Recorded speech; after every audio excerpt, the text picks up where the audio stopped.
history of what?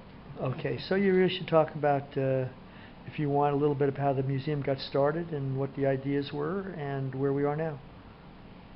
Uh, well, when we did the Surf 68 reunion back in June of 2008, the website was pretty impressive to me, and what I saw was a cultural history, something that had value to me, something that I believed other people shared those values, and it made me think about the culture of surfers and surfing in general. Everything from the Beach Boys, which kind of spurred the eastern coast into the surfing revolution that took place in the 60s, all the way up to the transition from longboards to shortboards, and what's going on today with multi-generational surfing and that kind of thing. And it just made me think that that kind of surfing was not represented in any of the surf museums that I had seen.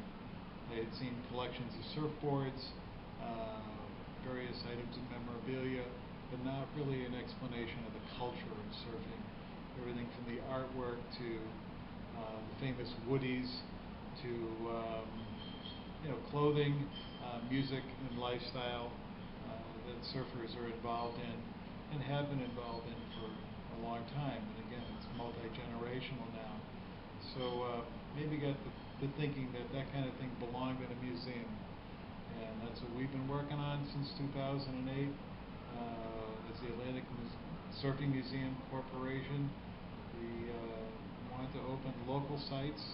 One right here in Wall, New Jersey is going to be our first. And we'd like to open several others on the East Coast of the United States, and possibly at some point go abroad and look at the culture and how it impacted other countries along the Atlantic seaboard, which encompasses North America, South America, Africa, and Europe.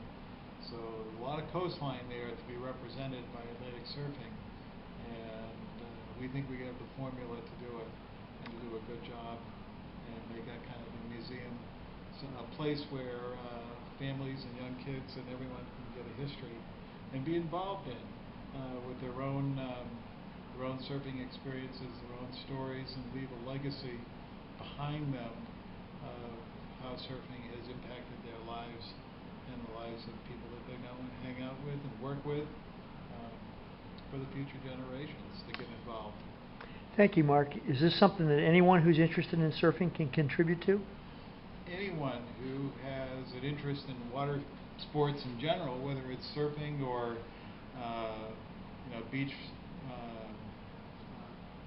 fishing along the beach, or scuba divers, or people who collect artifacts from the ocean, or anybody who has a connection with the ocean. We all share that in common, that we'd like to make sure that the ocean is environmentally clean for our activities and what we do. And so people who have an interest in the oceans and their environment and how they affect people as a playground of sorts, then they can certainly contribute to what we have to offer. Their contributions would go towards new displays, purchasing equipment that we need to make a bigger and better museum, and for the education of the general public, for future generations. Thanks, Mark. You're welcome. Good to talk with you.